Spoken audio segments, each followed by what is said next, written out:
This is the Solution Building Podcast with Mark Eastman. Thank you for listening.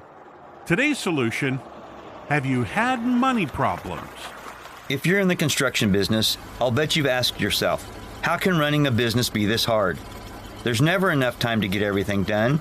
I'm barely making minimum wage. I could work less and make more if I were flipping burgers. It sucks that nobody told you the business side of construction would be like this.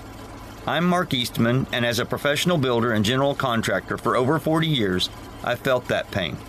That's why, as the owner of Timber Creek Construction, I developed systems to make the business side of construction easier. Welcome to the Solution Building Podcast, where we'll discuss construction problems and solutions. Now, here's my friend Nic Natarella with this week's solution.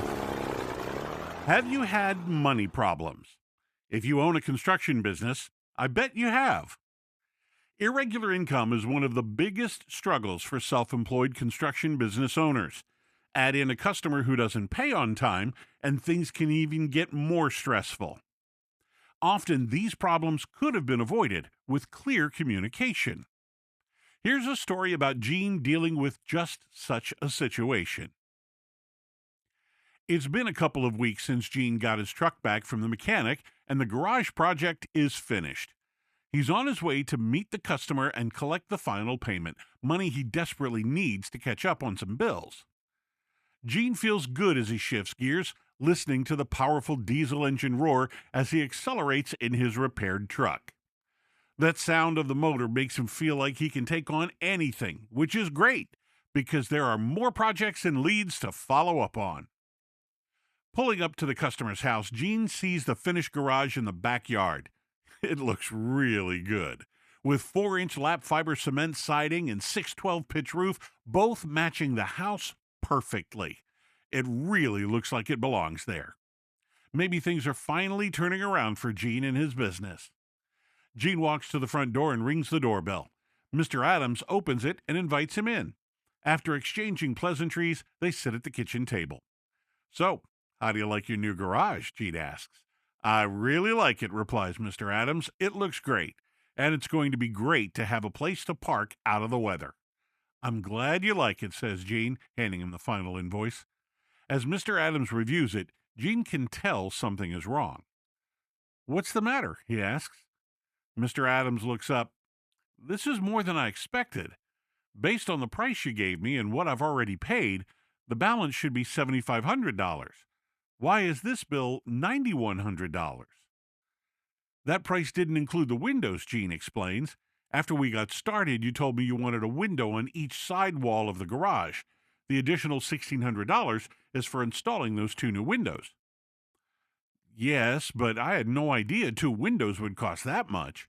I saw some at Lowe's for $100. I expected to pay an extra $250 or maybe $300 for the 2 windows, not $1,600. "Those $100 windows are nowhere near the quality of the ones I installed," Gene says. "Each one cost me more than $300.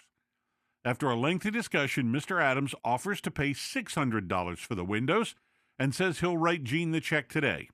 Otherwise, he will involve his attorney and let him handle it. Gene feels trapped. He needs the money. Is this an honest effort to save money, or does Mr. Adams think Gene will settle because of his situation with the truck transmission? Gene's got a choice. Take the $8,100 today, or fight it for the full $9,100 and risk getting nothing in the end. Gene takes the $1,000 hit and leaves frustrated and disappointed. This meeting went from a feeling of pride and success to one of failure. There are a couple of business lessons here.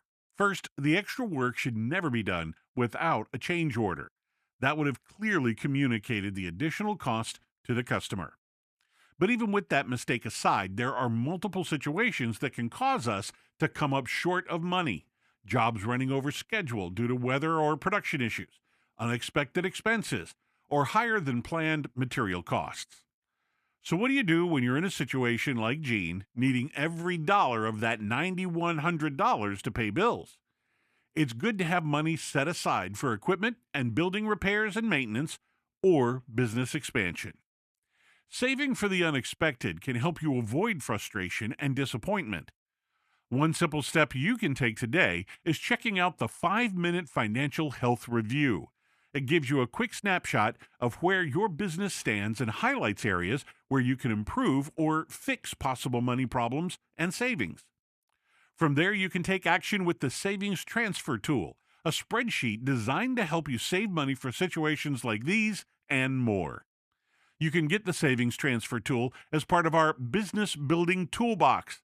To learn more, join us on April 15th at 10:30 a.m. Central Time for an online introduction to the Savings Transfer Tool, or schedule a free one-on-one meeting with me to see how it works for your business. All those links are below in the description. Thanks for listening to the Solution Building Podcast. If you'd like more information on business systems and coaching that can help you be more successful, check out the blog archives at solutionbuilding.net.